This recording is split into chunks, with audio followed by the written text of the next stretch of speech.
오늘은 교회에 대해서 좀 생각해 보려고 합니다. 잘 아시는 천재과학자, 독일 출생 미국인인 알버트 아인슈타인 잘 아시죠? 이름 다 들어보셨죠? 아인슈타인, 천재과학자. 이 아인슈타인이 평상시에 교회에 대해서 부정적인 견해를 가지고 있었다고 그러죠. 그런 이런 얘기를 교회를 향해서 했습니다. 교회는 연약한 사람들이 종교를 의지해서 모이는 곳이다. 우린 다 연약한 사람들이죠. 맞죠? 연약한 사람들이죠. 죄인들이고요. 그런 어떤 그 독서를 많이 비하하고 무시하는 발언을 했습니다. 그 당시에 어떤 상황이었냐면 독일의 나치가 발현됐던 그런 시대였는데 그때 이 아인슈타인이 이런 말을 했다 그러죠. 나는 대학의 지성인들을 기대했습니다. 그러나 대학 교수들은 즉시 나치즘에 무릎을 꿇고 아첨했습니다.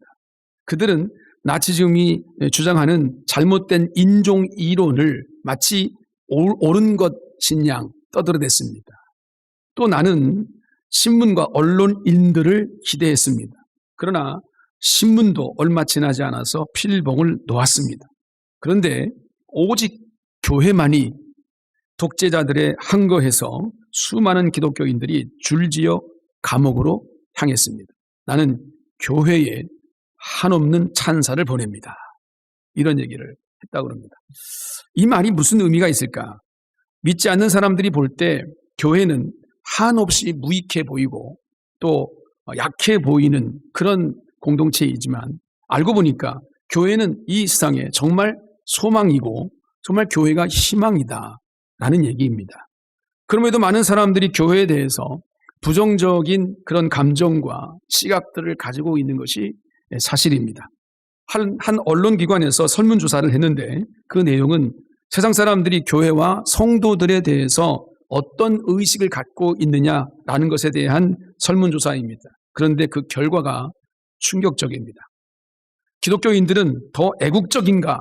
라는 질문에 No, 아니다 라는 대답이 나왔고 기독교인들은 더 양심적인가? 라는 질문에 대해서 No, 아니다 라는 대답이 나왔고 그럼 이 땅에 교회가 더 많아지기를 원하는가? 라는 이 질문에도 No, 아니다 라고 대답했다는 것입니다. 이것이 2025년도 한국 사회 속에서의 교회의 위상입니다. 더 애국적이지도 않고 더 양심적이지도 않고 그래서 이 땅의 교회는 사라져야 된다 라고 하는 생각들을 가지고 있다는 거죠. 다 그렇지는 않지만 이 여론조사를 해보니까 많은 부분에 그런 여론이 의식 가운데 있다는 거죠. 우리가 전도를 하다 보면 이 싫어하는 표정을 적나라하게 드러나는 사람들을 많이 봅니다. 손을 막 저으면서 화를 내는 사람들이요. 전도를 받지도 않지만 받아도 찢어버리거나 던져버리는 사람들. 그런 거부하는 사람들이 점점 많아지고 있습니다. 소위 안티 기독교라고 말하면서 기독교의 약점이나 문제점을 지적하는 그런 매체들이 많이 늘어나고 있습니다. 그러다 못해 악의적으로 보도하는 인터넷 매체들도 많이 늘어났고요. 신문, 방송 매체가 많은 것이 오늘의 현실입니다. 다른 종교인들이 문제가 있어서 좀 드러날 때 그 종교인들에 대해서 언급하지도 않다가도 기독교인들 중에서 누군가 잘못한 일이 드러나면 그 사람의 교회 직분까지 전부 다 들먹이면서 교회를 공격하는 것이 지금 이 사회의 분위기입니다. 심지어 어떤 정치 지도자는 공공연하게 교회 폐쇄해야 된다. 교회는 이 땅에 없어져야 된다라고 그냥 매체에서 얘기를 합니다. 그걸 제가 몇 번 봤는데 그 정도입니다. 현재 우리나라 상황이 지금 그 정도입니다. 그러면 현재 교회는 일부 사람들이 주장하는 것처럼 무가치하고 불필요하고 아무 유익이 없는 그런 모습이 우리의 실존일까라는 생각을 해보는 거죠. 우리도 그렇게 생각하는가? 여러분은 어떻게 생각하십니까? 많은 사람들이 그렇게 세상 밖에 있는 사람들이 교회 밖에 있는 사람들이 교회를 바라보듯이 여러분들의 생각 속에서도 교회가 무슨 의미가 있어? 라는 생각을 혹시 가지고 있습니까? 그렇다면 정말 대단히 큰 문제입니다. 우리 안에 정체성이 없으니 우리 안에 하나님께서 원하시는 이 교회가 무엇인지를 모르고 있으니까 내가 하나님이 원하시는 교회를 위해서 또 하나님의 뜻을 위해서 무엇을 해야 될지를 알지를 못하고 방황하고 있는지도 모르겠습니다. 오늘 본문의 사도 바울은 교회가 어떤 존재인지에 대해 설명하고 있습니다. 디모데전서를 읽었는데 디모데전서는 디모데후서와 디도서 이 세 권의 성경책을 우리가 혹시 목회서신이라고 말을 하는데 그중에 디모데전서는 사도 바울이 로마 감옥에 있다가 풀려난 AD 63년경에 에베소 교회를 목회하고 있었던 사랑하는 제자 디모데에게 보낸 편지의 내용입니다. 여기에 사도 바울은 교회가 어떤 존재인지에 대해서 설명해 주고 있습니다.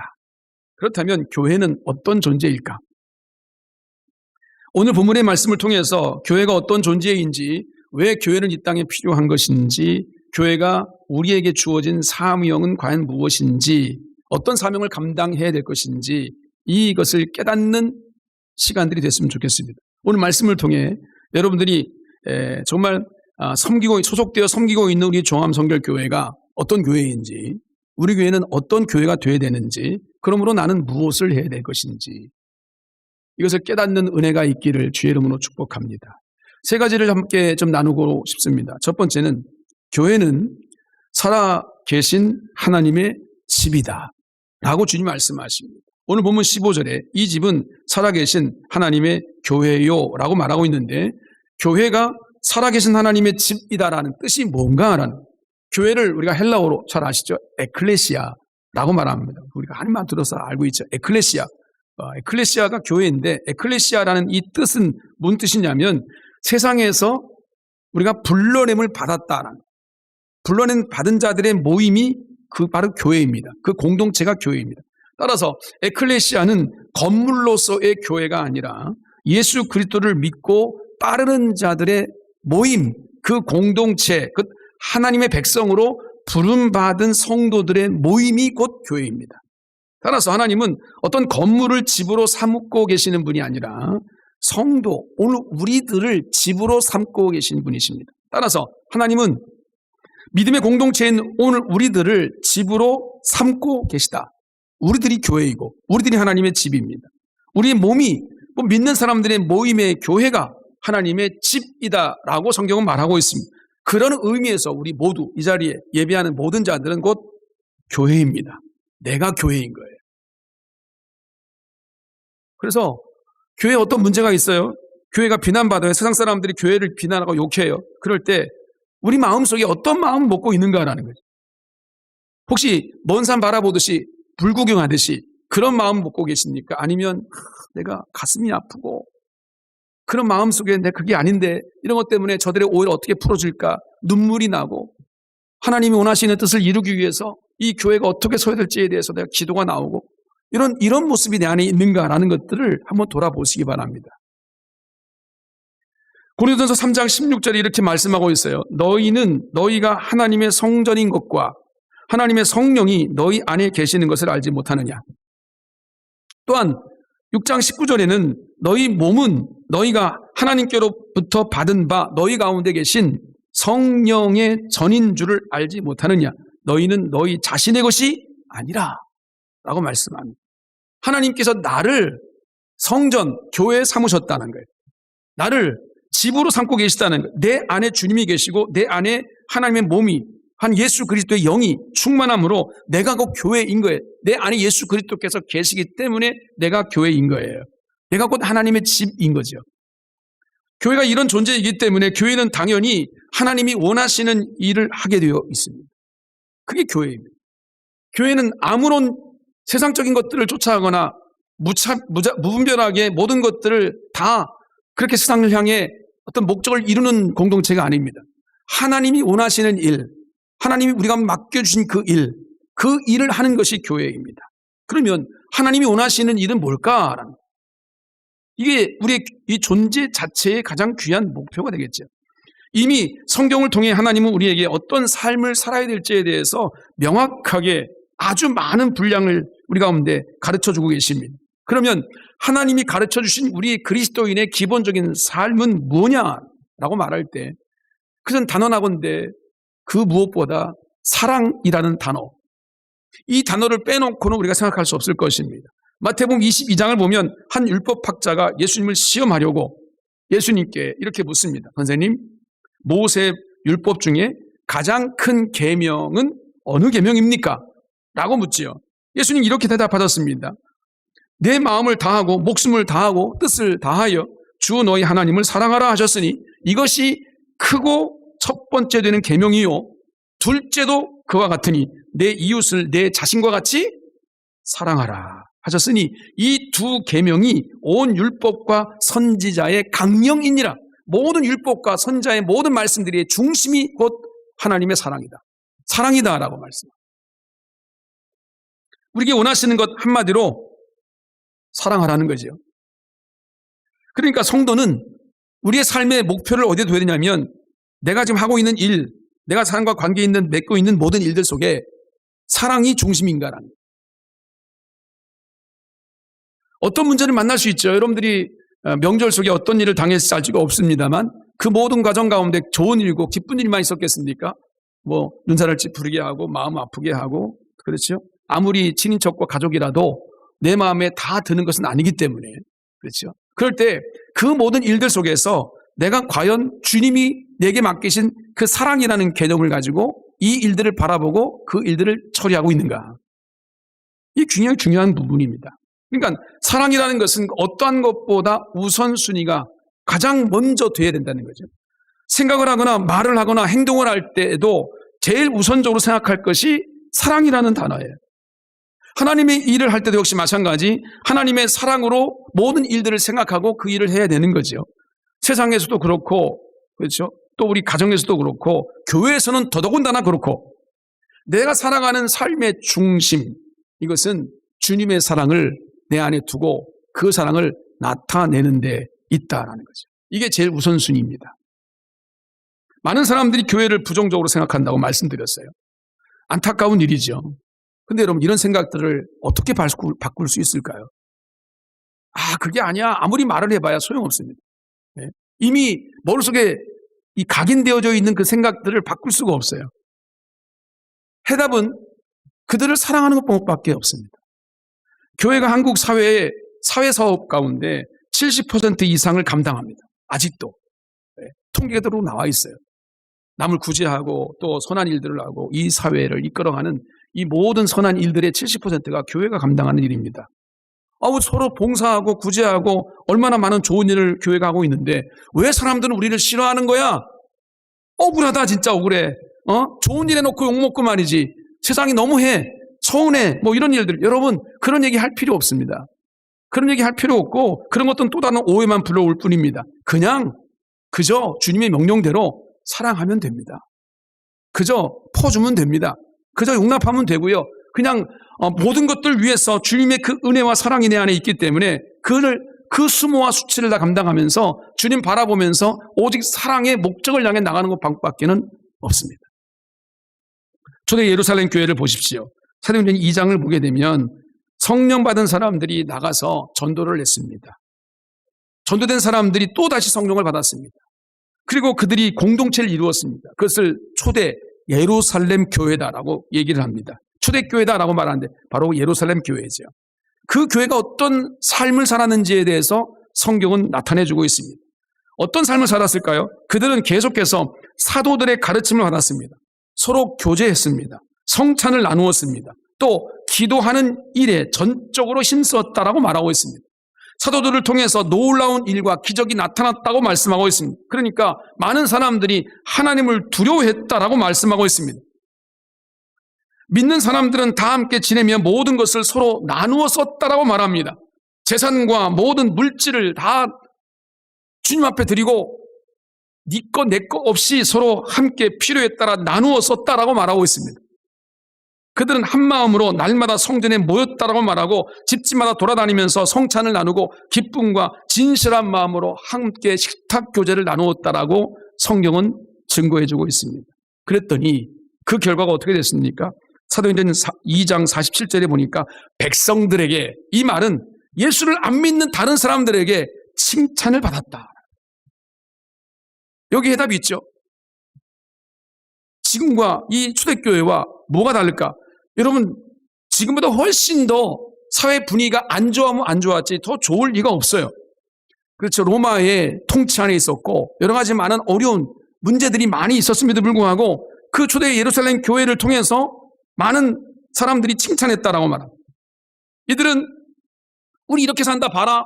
세상 사람들아 오늘 우리 이렇게 살아. 하나님의 사랑은 이렇게 사는 거야 라고 이런저런 일을 하면서 나팔을 불지 않았습니다. 그냥 주님이 원하시는 사랑을 그냥 경험했을 뿐이고 그 사랑을 나타냈을 뿐입니다. 그 사랑을 나타내며 살았을 뿐입니다.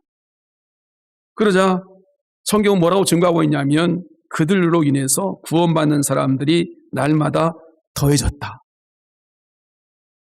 사랑하며 사니까 믿는 사람들이 이 말이 좀 어폐가 있을 수 있습니다만 저절로 더해졌다는 거예요. 일부러 우리 나가서 막 전도를 하고 일부러 막 이벤트를 하고 행사를 하고 이런 것들 없어도 오늘 우리의 삶을 통해 주님을 바라보고 주의 사랑을 실천하는 삶을 통해 많은 사람들이 저절로 교회에 모여들었다는 거예요. 이게 하나님의 역사겠죠. 그러므로 여러분 우리도 우리의 이 모든 사회적인 분위기 속에서 우리가 꼭 기억해야 될 것은 우리가 혹시 사랑하며 사는 일을 놓치고 있지 않은가? 역사를 바꾼 많은 교회들이 있습니다. 기독교 교회사를 바라보면. 그런데 그 교회들이 뭐 대형 교회가 큰 교회가 능력 있는 교회가 있어서 그런 교회들로 인하여 그 사회 분위기가 바뀌고 역사를 바꾼 것이 아니라 그런 교회들도 있지만 그런데 그 교회들을 연구해 보면 그 교회가 특징이 있었다는 거예요. 그 교회의 특징이 뭐냐면 그 교회는 사랑하는 교회였다는 거예요.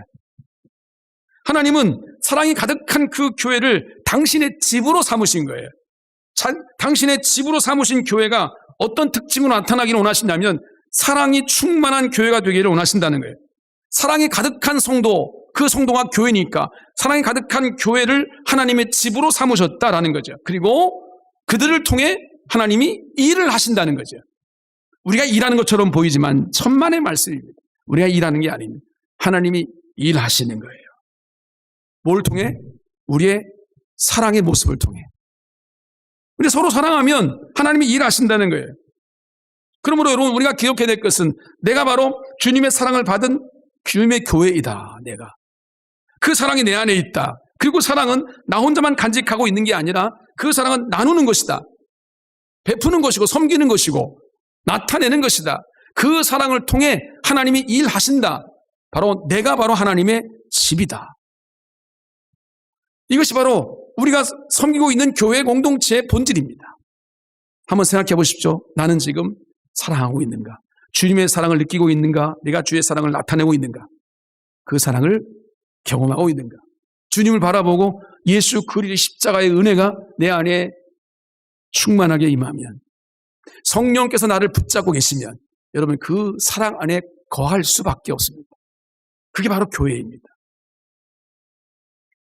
두 번째, 교회가 진리의 기둥이다라고 말씀하고 있지요.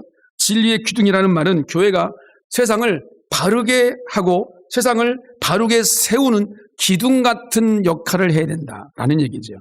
예수님께서 말씀하신 대로 여러분 잘 기억하시잖아요. 너희는 세상의 소금이다.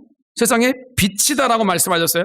그 말씀 그대로 여러분 교회는 이렇게 세상을 바르게 세우는 존재라는 거예요. 세상의 기준이 된다는 거예요. 그게 교회라는 거죠.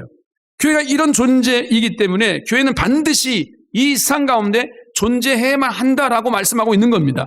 그런데 어떤 분은 교회가 왜 이렇게 많냐는 거죠. 여기도 교회, 저기도 교회, 한 상가 안에 여기 뭐 몇 개의 교회가 있고 말이죠. 요즘은 교회가 점점점 쇠퇴하고 있는 중에 있으니까 그래 교회가 너무 많아. 뭐 이런 생각을 가지고 있는 사람도 있을 수 있어요. 그런데 여러분 교회가 많다라는 것에 대한 이 이슈가 왜 부정적으로 들리는가? 그래서 오늘 우리가 이 세상 가운데 세상을 바르게 세우는 기둥의 역할을 온전히 감당하지 못하고 있기 때문에 나타난 현상이라는 거죠. 정말 교회가 바름의 기준이라면 교회는 더 많아져야 되겠죠. 더 풍성해져야 되겠죠. 그래야 세상에 바라질 것 아니겠습니까? 근데 문제는 교회가 그렇게 진리의 기둥의 역할을 하고 있느냐라는 것이죠. 여기에 우리 아픔이 있는 거 아니겠어요? 여러분, 그렇다고 우리가 실망하거나 비판적으로 생각할 이유가 없습니다. 교회가 바로 서기를 위해서 기도하고 교회가 이 세상을 변화시키는 진리의 기둥의 역할을 할 수 있도록 우리가 날마다 무릎 꿇고 주님을 바라볼 수 있으면 오늘 우리는 반드시 주님께서 원하시는 이 진리의 기둥과 터, 이 모든 것들을 이루는 하나님의 축복의 도구가 될 줄로 믿습니다. 언젠가 제가 본 기사에 미국의 시카고에 있는 언론 이 트리뷴지에서 이런 설문조사를 했어요. 도대체 기독교인이 일반 세상 사람들보다 얼마나 더 도덕적이어야 이 사회에 선한 영향력을 미칠 수 있을까라는 것을 조사해 봤습니다. 여기에 대해서 많은 세상 사람들이 어떻게 대답했냐면 50% 이상을 더해야 된다라고 말했습니다. 그러니까 세상 사람들이 하는 선한 영향력보다 오늘 우리가 그 반 정도는 더해야 된다는 거예요. 그래야 이 세상이 변한다는 거예요. 그러면 또 한 가지 질문을 넣었습니다. 그러면 이 사회가 선한 영향을 미칠 수 있기 위해서 최소한의 수치가 얼만큼이냐, 얼마나 도덕적이어야 되느냐, 얼마나 더 영향력이 있어야 되느냐라는 이 질문에 세상 사람들보다 기독교인들이 20% 정도는 더 선해야 되고 더 많은 사람들보다 도덕적이어야 된다라고 말씀하고 있다는 거예요. 그렇게 대답하고 있다는 겁니다. 여러분, 우리가 세상 사람들보다 5분의 1 정도는 더 도덕적이어야 되고 더 양심적이어야 되고 더 양보해야 되고 더 희생해야 되고 더 인내해야 되고, 어떻습니까? 여러분들 삶에 세상 사람들이 바라보는 기준이 20% 정도는 우리가 더 세상 사람보다 앞서야 된다는 얘기인데 앞서고 계시나요? 뭔가 어떤 문제, 이익의 문제가 있을 때 세상 사람들에게 내가 5분의 1 정도 양보할 수 있나요? 혹시 그 5분의 1도 뺏으려고 하지는 않나요? 그러니까 오늘 우리가 혹시 그렇다면 세상에 영향력이 없는 거예요. 교회가 자꾸 세상으로 욕을 먹는 거예요. 여러분의 직장, 여러분의 일터, 여러분의 가정이나 모든 주변의 이웃들에게 한번 보십시오. 예수 믿는 사람들이 얼마나 더 도덕적인가, 얼마나 더 선한 영향력을 미치고 있는가, 이것은 얼만큼 내가 더 희생하고 있느냐, 더 양보하고 있느냐, 내 자신을 살을 깎아내는 그 심정으로 그 모든 것들을 드러내고 있느냐는, 이게 바로 영향력 아니겠습니까? 그런데 여러분, 우리 염려하지 않아야 될 것은 예수 믿는 사람에게는 신앙적인 양심이라는 게 있잖아요. 20% 정도 아무것도 아닙니다. 오늘 우리들은 주님이 주시는 양심이라는 게, 선한 신앙적인 양심이라는 게 있어요. 죄를 지었다 그러면 죄 지은 것에 대해서 신앙적인 양심이 발동합니다. 아, 내가 잘못 살다가도 주님이 말씀하시면 내가 잘못 살고 있구나, 이거 이렇게 하면 안 되지. 신앙적인 양심이거든요. 주님이 이렇게 살라 하셨는데 우리 이렇게 살고 있는데 세상 사람들이 바라볼 때는 아무 문제 없어도 주님의 말씀에 비춰볼 때는 문제가 되는 거예요. 그게 바로 신앙 양심입니다. 세상 사람들은 물론 양심이라는 것이 있지만 죄를 지으면서도 죄를 짓는 그 문제에서 내가 선한 양심, 신앙적인 양심이 작동되지 않을 때가 많습니다. 반복해서 죄를 지어도 무뎌지는 경우도 많이 있고요. 그러나 우리 예수 믿는 사람들은 신앙적인 양심이 작동하기 때문에 세상에서 말하는 이 진리의 기둥 같은 역할을 할 수 있는 하나님의 영이 오늘 우리 안에 부어져 있다는 거예요. 그 바로 세상을 세우는 기둥이다라고 주님 말씀하시는 거예요. 그 은혜를 받은 자들이니까요. 그러면 진리의 기둥으로 선한 영향을 미치기 위해서 우리는 어떻게 살아야 될 것인가? 이게 숙제겠죠. 어떻게 살아란 말인가? 로마서 12장 3절에 이렇게 말씀합니다. 오직 하나님께서 각 사람에게 나누어 주신 믿음의 분량대로 지혜롭게 생각하라. 믿음의 분량을 말씀하고 계십니다. 믿음의 분량. 내가 할 수 있는 일들을 하라는 거예요. 할 수 없는 일들을 하라는 게 아니라 할 수 있는 일, 믿음의 분량대로 지혜롭게 생각해라 라고 말씀합니다. 그런데 그 앞에 말씀 보면 로마서 12장 1절 2절에 이렇게 말씀하죠. 어마어마하죠. 너희 몸을 하나님이 기뻐하시는 거룩한 산 제물로 드리라. 이는 너희가 드릴 영적 예배니라. 너희는 이 세대를 본받지 말고 오직 마음을 새롭게 함으로 변화를 받아 하나님의 선하시고 기뻐하시고 온전하신 뜻이 무엇인지를 분별하도록 하라. 이렇게 말씀하시거든요. 우리는 마땅히 이 말씀대로 살아야 됩니다. 우리는 하나님께로부터 구별받은 존재들입니다. 에클레시아, 교회들입니다. 그러니 당연히 우리의 삶은 거룩한 산 제물로 구별해서 주님께 드려야 되는 삶을 살아야 됩니다. 그런데 우리의 현실을 보면 그렇게 살지 못할 때가 훨씬 더 많죠. 하지만 우리는 그렇게 온전한 산제사로 드려지는 삶을 살지 못한다 하더라도 하나님께서 우리 각자에게 주신 믿음의 분량이라는 게 있어요. 그 믿음의 분량에 따라 생각하고 행동할 줄 알아야 된다는 거예요. 우리가 아브라함처럼, 우리가 사도 바울처럼 그렇게 살면 좋지만, 그러나 그 믿음의 사람이 되기 위해서는 우리가 아직도 부족한 점이 너무 많아요. 그러나 그래도 그렇게 살기 위해서 애써야 된다는 얘기인데 믿음의 분량대로. 여러분 어떤 믿음을 가지고 있든 내가 신앙의 어떤 수준을 내가 가지고 있든 간에 하나님의 은혜를 받은 경험이 어떻든 간에 믿음의 분량대로 생각하라. 지혜롭게. 그 의미를 우리가 두 가지로 한번 나누었으면 좋겠습니다. 그게 뭐겠습니까? 첫 번째는 내 믿음의 분량에 맞게 충성하라는 얘기예요.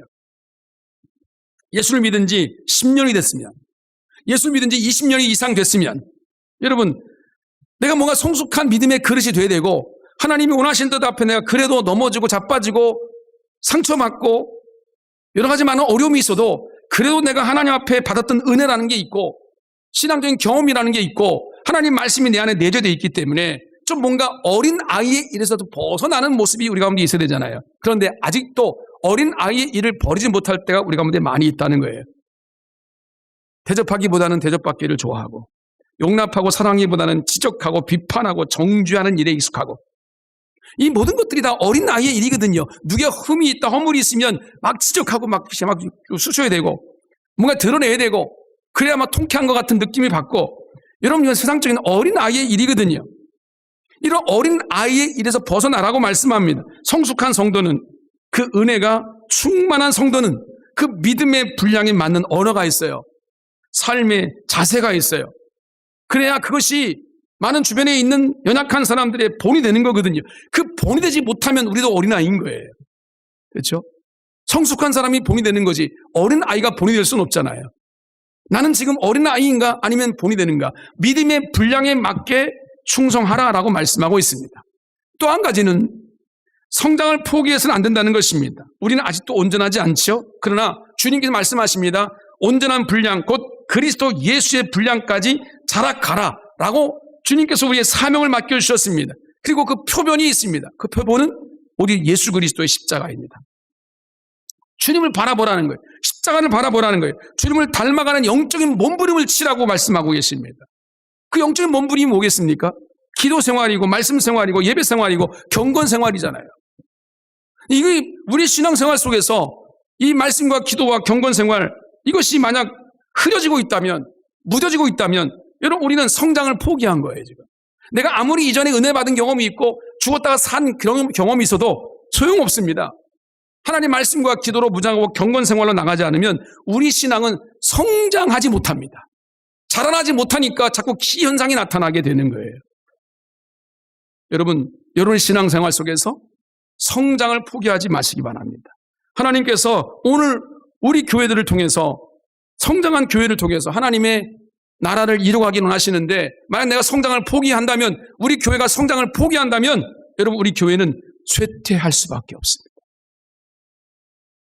그러면 우리는 능히 이 세상의 진리의 기둥이 된다고 하는 그 의미를 우리에 붙잡고 내가 무엇이 바른지 무엇이 그른지 하나님 말씀 붙잡고 주님 내가 하나님께서 원하시는 진리의 기둥이 되기를 원합니다. 우리 교회가 이 종암동을 밝힐 수 있는 진리의 기둥이 되기를 원합니다. 이 세상을 비칠 수 있는 진리의 기둥이 되기를 원합니다. 여러분 우리의 신앙의 양심을 가지고 다시 한번 주님 나를 교회에 세워주신 그 의미를 바로 세울 수 있기를 바랍니다. 주의 은혜를 베풀어 주옵소서. 이 믿음이 여러분 가운데 있기를 주의 이름으로 축복합니다. 세 번째는 교회는 진리의 터라고 말씀하시죠. 터라는 것은 기초입니다. 무엇을 쌓든 무엇을 세우든 모든 것의 기초는 바로 기초가 있는데 그 기초 위에 뭔가 세울 수 있는데 여러분 교회가 진리의 터라고 하는 말씀은 교회를 기초로 해서 무엇인지 세워져야 한다는 얘기입니다. 그래서 믿음의 국가들 미국이라는 사회가 다 그렇죠. 모든 것 위에 법전 위에도 성경 위에다 손을 얹고 그렇죠? 요즘 많이 달라지고 있습니다만 아무튼 모든 것 위에 하나님 말씀이 기초예요. 이것이 우리 신앙생활의 기본이란 말이죠. 그 기초가 무엇이든 간에 세울 때 하나님께서 원하시는 그 일이면 그 기초 위에 아름다운 열매를 맺을 수 있겠지만 그러나 하나님 말씀이 기초가 되지 않으면 여러분 오늘 우리 안에 우리의 삶이 어디로 흐를지 어떤 멸망으로 치달을지 우리는 알 수가 없는 거예요. 세상에는 많은 사상과 이론과 학문과 철학들이 있습니다. 그들은 저마다 자신들이 진리라고 말할 수 있습니다. 자신들이 주장하는 것 위에다가 뭔가를 세워야 된다고 말하고 있어요. 그러나 그렇지 않습니다. 어느 나라이든지 교육부 정책은 날마다 바뀔 수 있어요. 왜 바뀝니까? 더 나은 정책을 세우기 위해서입니다. 이게 뭘 말하냐면 우리의 모든 시스템 자체가 부족하다는 거예요. 영적으로도 마찬가지입니다. 성경을 따라 산 사람들은, 하나님 말씀을 따라 산 사람들은 가장 중요한 것은 우리의 생각이 먼저 바뀝니다. 아, 이 하나님 말씀이 그렇구나. 내 생각에는 이렇게 하면 되겠는데 하나님 말씀은 그게 아니구나. 생각이 바뀌면 우리의 말이 바뀌게 되어 있고, 말이 바뀌면 우리의 행동이 바뀌게 되어 있잖아요. 그러니까 우리의 인생이 바뀌어지는 것은 다른 게 아닙니다. 하나님 말씀에서부터 그것이 바뀌어지게 되는 거예요. 왜 그렇습니까? 말씀이 곧 진리이기 때문입니다. 우리의 모든 삶의 기본은 하나님 말씀에서부터 시작하는 거예요. 이 말씀을 무시하게 되면 우리는 여러분 인본주의에 빠질 수밖에 없는 겁니다. 교회가 하나님의 집이 되고 진리와 기둥과 터가 되는 길, 어떻게 보면 성도에게, 우리 교회에게는 좋을 것 같지만 왠지 고난이 더 가까워집니다. 여러분 한번 그새 실험해 보시면 알지요. 내 주의 말씀대로 주의 은혜 안에 하나님이 원하신 뜻대로 살아가면 살아갈수록 왠지 모르게 고난이 더 다가옵니다. 왜? 바르게 살아야 되기 때문에 그렇습니다. 세상을 따라가지 말아야 되기 때문에 그렇습니다. 세상 사람 다 저렇게 가는데 주님이 그렇게 가지 말라고 말씀하십니다. 다 넓은 길로 가는데 우리 보고 좁은 길로 가라 하십니다. 그러니까 고난스러운 것이 주의 말씀대로 사는 것이에요. 그러나 그런 교회를 통해 예수 그리스도의 십자가의 복음과 죄사함의 권세가, 하나님의 나라의 영광이 나타난다라고 주님 말씀하십니다. 또한 교회는 고난과 어려움 속에서도 주님의 뜻을 따라서 세상에 비추는 역할을 하게 된다라고 주님 말씀하십니다. 구원받은 성도들이 하나님과 동행하면서 소명을 따라서 살아가는 그 안식과 기쁨을 느끼면서 고난까지도 감당하면서 주 앞에 나갈 때 그것이 힘들고 어려운 일이지만 결국 궁극적으로 그것이 하나님의 영광이다. 영광. 여러분 성도의 영광이 뭐겠어요? 교회의 영광이 뭐겠습니까? 성도의 영광은 그리스도의 고난에 동참하는 것입니다. 고난의 길을 주님과 함께 같이 걷는 거예요. 그게 무슨 영광입니까? 라고 말할 수 있는 사람이 있겠지만 여러분 생각해 보시죠. 나 같은 죄인을 살리신 주의 은혜가 너무 놀랍고 큽니다. 그러므로 나도 주님 지신 십자가 나도 감당하기로 합니다. 내게 힘이 없지만, 능력이 없지만 주님이 주시는 지혜와 주님이 주신 능력을 가지고 주님의 길을 걸어갈 때, 그 길을 동참할 때 주님의 영광이 내게 있기를 원합니다. 세상을 바라보면요, 대통령과 함께 사진 한번 찍었다고 그렇게 영광스러웠다는 사람도 많은데, 여러분 우리는 살아계신 하나님과 함께 같은 길을 걸어가고 있는데 그게 얼마나 영광스러운 일이냐고요. 이 자부심이 우리 안에 있어야 된다는 거죠. 사도행전 6장에 보게 되면 스데반 7지사 가운데 한 사람인 스데반의 고난이 나옵니다. 성령의 충만함을 입고 하나님의 진리를 선포하다가 사람들로 하여금 모함받고 누명을 써가지고 결국 잡혀서 돌에 맞아 죽었습니다. 얼마나 비참합니까?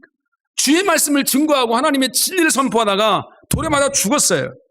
그런데 스데반이 죽을 때 사도행전 7장 55절에 보면 이런 말씀이 있습니다. 성령이 충만하여 하늘을 우러러 주목하여 하나님의 영광과 및 예수께서 하나님 우편에 서신 것을 봤다라고 말씀합니다. 고난 가운데 있지만, 비록 주님의 길을 걸어가다가 고난을 만나 죽고 있지만, 그러나 스데반은 뭘 봤냐면 하나님의 보좌를 봤어요. 하나님의 영광을 봤습니다.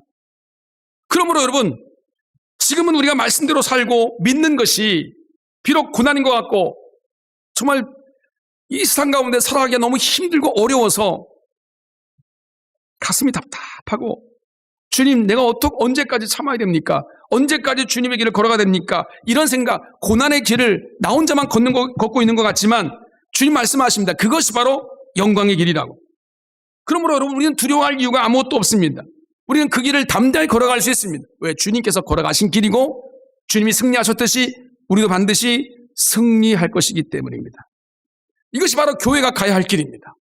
우리는 어떤 길을 걸어가고 있습니까? 세상 사람들이 쫓아가고 있는, 그냥 추구하고 있는 그 길을 우리도 똑같이 추구하고 있지는 않습니까? 우리가 걸어가는 길이 정말 주의 말씀 앞에 기본을 세우고 주님이 원하시는 뜻을 위해 전진해가고 있는가? 우리 교회는 이 세상 가운데 필요한 존재인가? 이 교회는 세상의 빛과 소금의 역할을 감당하고 있는가? 그 사명을 감당하기 위해서 나는 지금 뭘 하고 있는가? 비난하고 정죄하고 돌을 던지고 있지는 않은가? 내가 교회인데 나에게 막 돌을 던지고 있는 거예요.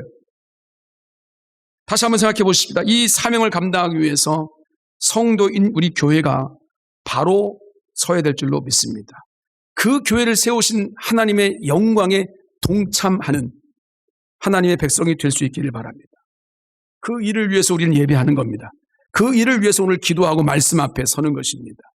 이것이 이 땅에 교회를 세우신 우리들에게 맡기신 사명입니다.